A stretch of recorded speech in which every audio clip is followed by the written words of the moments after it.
Hi friends, അപ്പോൾ കുറച്ച് വലിയ സൈറ്റൊക്കെ ആണെന്നുണ്ടെങ്കിൽ നേരത്തെ ഞാൻ ഇതിനെപ്പറ്റി ഒരു വീഡിയോ ഇട്ടിട്ടുണ്ടായിരുന്നു, എല്ലാവരും കണ്ടിട്ടുണ്ടാവും. നമ്മൾ ഇൻവെർട്ടറിന് സെപ്പറേറ്റ് RCCB വെക്കുന്ന സമയത്ത് ഇൻവെർട്ടറിനായിട്ടുള്ള സെപ്പറേറ്റ് മെറ്റൽ ബോക്സ് വെക്കുക. അതിൽ കൂടി ഒരു കാരണവശാലും KSEBിയുടെ കണക്ഷൻ കയറ്റി കൊണ്ടുവരാതിരിക്കാൻ ശ്രമിക്കുക. അത് ഞങ്ങളിപ്പോൾ ചെയ്യാൻ പോകുന്ന വീടുകളിലൊക്കെ അങ്ങനെയാണ് ചെയ്യാൻ പോകുന്നത്.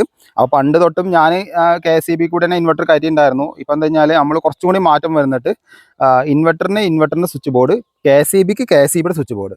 അപ്പോൾ ഏകദേശം ഈ കാണുന്ന വീട്ടിൽ ഏകദേശം RCCBയുടെ എണ്ണം കൂടും.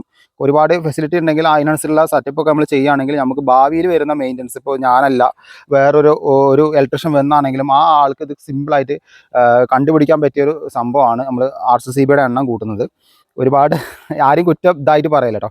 എല്ലാവർക്കും ചെയ്യുന്ന ചിലപ്പോൾ പലർക്കും എടുക്കുന്ന റേറ്റിന് മുതലായി എന്ന് വരില്ല. അപ്പോൾ ഞങ്ങളെപ്പോലുള്ള ആൾക്കാർ ഈ വീഡിയോ ഇടുന്നതും കൊണ്ട് നിങ്ങൾക്ക് പറയാം, ധൈര്യത്തിൽ പറയാം, ഇങ്ങനെ ചെയ്യുമ്പോൾ റേറ്റ് കൂടും, സ്ക്വയർ ഫീറ്റ് റേറ്റ് കൂടും. നമ്മളെ പണിയിൽ തന്നെ ഒരുപാട് വ്യത്യാസങ്ങൾ നമുക്ക് കാണാൻ പറ്റും. അപ്പോൾ അത് നിങ്ങൾ വെക്കാം. ഇപ്പോൾ ഈ കാണുന്ന വീട്ടിൽ ഏകദേശം 2 ദിവസത്തിനധികം നമുക്ക് മാർക്കിങ് വരും.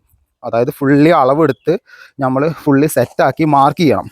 അപ്പോൾ പലർക്കും അറിയാം, ഒരു അളവെടുത്ത് മാർക്ക് ചെയ്യുക എന്ന് പറയുമ്പോൾ നമ്മൾ സാധാരണ രീതിയിൽ കട്ടറും പിടിച്ചിട്ട് അങ്ങോട്ട് മാർക്ക് ചെയ്ത് കളയുമ്പോൾ 2 ദിവസത്തെ പണി നമുക്ക് ലാഭമാവും. പക്ഷേ ഇവിടെ 2 ദിവസത്തിൻ്റെ അടുത്ത് നമുക്ക് മാർക്ക് ചെയ്യേണ്ടി വരും.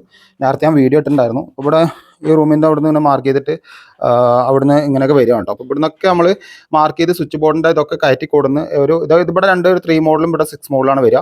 അതേപോലെ തന്നെ ഇവിടെ 6ഉം ഇവിടെ 3 വരിക. അപ്പോൾ ആ കറക്റ്റ് ലെവലിൽ ഇത് ഇൻവെർട്ടർ ആണെങ്കിൽ ഇത് ഇൻവെർട്ടർ, അത് KSEB ആണെങ്കിൽ KSEB. ഇത് കട്ട് ചെയ്ത് കഴിഞ്ഞിട്ടുള്ളൊക്കെ ഓരോ വീഡിയോസ് ഞാൻ പാർട്ടാക്കിയിട്ട് നിങ്ങൾക്ക് ചെയ്യാം. ഒരുപാട് കാര്യങ്ങൾ പഠിക്കാനുണ്ട്. അപ്പോൾ എന്തായാലും സപ്പോർട്ട് ചെയ്യാം.